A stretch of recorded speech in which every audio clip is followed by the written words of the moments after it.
Merci Madame la Présidente. Chers collègues, Monsieur le Ministre, Bruxelles Formation a attribué très récemment un marché concernant la formation de chauffeurs LVC. La formation a été confirmée à l'occasion de débats sur la réforme des taxis et LVC. Apparemment, Bruxelles Formation a contacté plusieurs sociétés de taxis. Certaines ont répondu qu'elles ne remettraient pas d'offres, y voyant un conflit d'intérêt évident entre un chauffeur de taxi et LVC. Je souhaite savoir comment s'est passée la passation de ce marché, à combien était évalué le marché, formation en français et formation en néerlandais. Combien de sociétés et personnes Bruxelles Formation a contacté? Quelles ont été les offres reçues et pour quel prix? Et comment se fait-il qu'une société qui n'a pas dans son objet social la formation puisse être d'office désignée?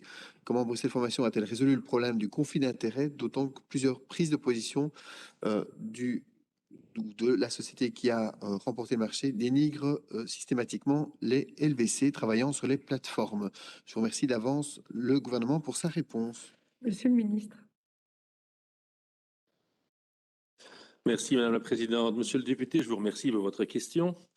À titre préalable, il me semble nécessaire de préciser l'objet du marché public visé, à savoir l'octroi d'un marché pour la formation des chauffeurs de taxi et de limousine, sur base du syllabus Parcours professionnel pour chauffeurs de taxi bruxellois, élaboré par la direction transport de personnes de Bruxelles Mobilité.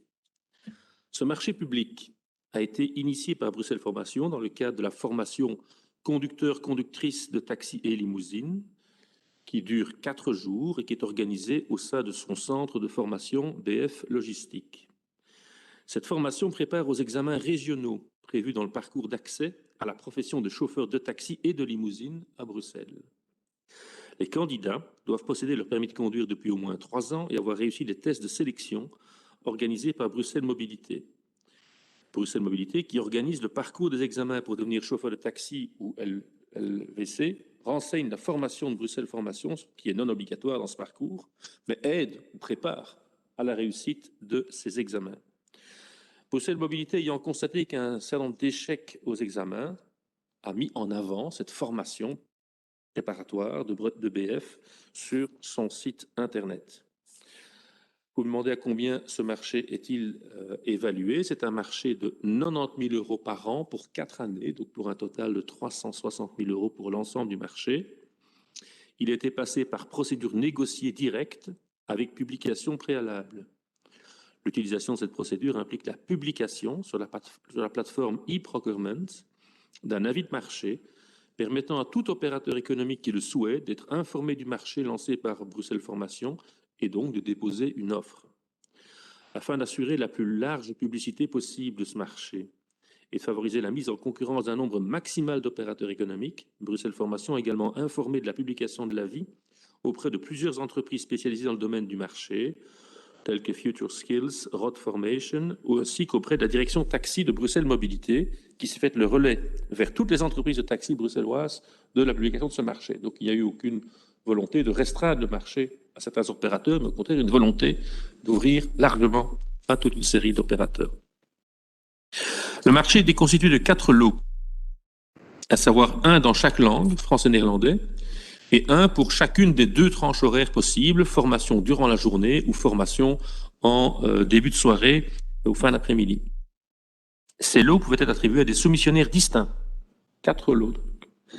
Les soumissionnaires pouvaient rendre une offre pour un ou plusieurs lots, et chaque soumissionnaire ne pouvait remettre qu'une seule offre pour chacun des lots. La société Mesure SA a rendu une offre pour l'ensemble des lots, les lots 1 à 4, et la société MOL Tax SPRL a rendu une offre pour les seuls lots 1 et 2. L'offre de la société Mesure SA a dû être écartée pour irrégularité substantielle dès lors qu'elle ne répondait pas à l'un des prescrits du cahier de charge. Le marché en ces lots 1 et 2 a été attribué à la société MOL Tax SPRL pour un tarif horaire de 65 € hors TVA. Comment se fait-il, m'interrogez-vous, qu'une société qui n'a pas dans son objet social la formation puisse être désignée dans le cadre de ce marché public? BF ne retient pas l'objet social comme critère de sélection des soumissionnaires, car cette information peut être restrictive et ne pas refléter l'ensemble des activités proposées par une entreprise. Ce critère ne s'avère pas le plus opportun pour juger de la qualité de la formation.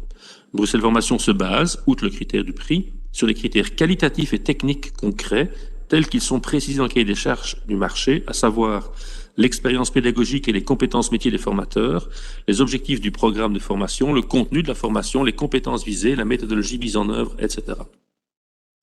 Enfin, vous m'interrogez sur l'éventuelle question de conflit d'intérêts. Bruxelles Formation a veillé à respecter la loi du 17 juin 2016 relative au marché public, lui imposant de prendre des mesures préventives visant à éviter les conflits d'intérêts afin d'éviter toute distorsion de concurrence et d'assurer l'égalité de traitement de tous les opérateurs économiques. Rien dans les législation bruxelloise n'interdit à Bruxelles Formation d'attribuer l'un de ses marchés à un professionnel du secteur. Et ceux-ci, d'ailleurs, ne peuvent pas être exclus de ce marché par avance, sous peine de restreindre la concurrence, de rompre l'égalité de traitement entre les opérateurs économiques, et ce qui exposerait ainsi Bruxelles Formation à des sanctions ou des recours. Tout opérateur économique qui estime être lésé par une décision de Bruxelles Formation dans le cadre d'un marché public dispose des moyens d'action nécessaires devant le Conseil d'État. Donc le contexte que je viens de préciser, notamment sur l'objet du marché, sur les procédures de passation, vous permet, j'imagine, d'être rassuré quant à l'absence de problématiques sur la notion de conflit d'intérêts ou de régularité quant à l'octroi de ce marché. Monsieur Nebo, pour une réplique? Je vous remercie pour ces informations. Je reviendrai par question écrite.